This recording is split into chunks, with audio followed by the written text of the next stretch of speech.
अक्षय शिंदेच्या अंत्यसंस्काराला जागा मिळत नसल्याचा आरोप अक्षय शिंदेच्या वकिलांनी हायकोर्टामध्ये उपस्थित केलाय। अक्षय शिंदेचा मृतदेह घरी आणला जाणार असल्याची शक्यता आहे। त्याच्या घरी नातेवाईक दाखल झालेत। मोठ्या प्रमाणात पोलीस बंदोबस्त सुद्धा ठेवण्यात आलाय। मात्र बदलापूरच्या मांजर्ली स्मशानभूमीमध्ये अक्षय शिंदेच्या पार्थिवावर अंत्यसंस्कार होऊ देणार नसल्याचा पवित्रा स्थानिकांनी घेतलाय।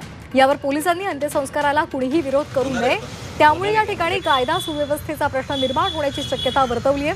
या ठिकाणाहून आमचा आढावा घेतलाय आमचे प्रतिनिधी चंद्रशेखर भुयार यांनी। पाहूयात। बदलापुरातील 2 चिमुकल्यांवर लैंगिक अत्याचार करणारा नराधम आरोपी अक्षय शिंदे याचं ठाण्यामध्ये एन्काउंटर झालं। त्यानंतर त्याचा शवविच्छेदन करण्यात आलं। आता त्याची जे शव आहे ते त्याचे नातेवाईक ताब्यात घेणार आहेत। मात्र त्याचा अंत्यसंस्कार हे बदलापुरात करण्यात येणार असं बोललं जात आहे। आपण पाहू शकतो की ही मांजर्ली स्मशानभूमी आहे। या स्मशानभूमीत त्याचं अंत्यसंस्कार करण्यात येणार असल्याचं बोललं जात आहे। त्याच्या नातेवाईकांनी त्याच्या आईवडिलांनी ही मागणी केल्याचं आपल्याकडे माहिती येते।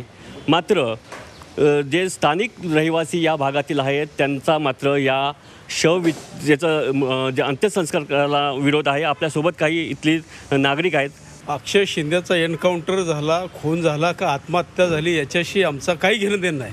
परंतु ज्या नराधमानं चिमुकल्यावर छोटे अगदी ज्यांना काहीच कळत नाही त्या अतिशय लहान चिमुकल्यांच्यावर या नराधमानं बलात्कार केला, काय अमानुष, त्याला या स्मशानभूमीत अंत्यसंस्कार करू नये, त्याला जाळू नये, प्रशासनाला करूच देणार नाही। गाडी आम्ही सर्व कार्यकर्ते मिळून ती गाडी थांबवू, त्याला परत पाठवू। आम्ही तिथं स्मशानभूमीत त्याचा अंत्यसंस्कार आम्ही करू देणार नाही। आमचा ठाम विरोध आहे।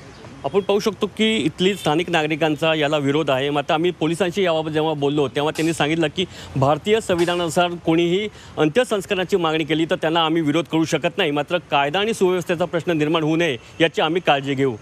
जी 24 साठी चंद्रशेखर भुयार, बदलापूर।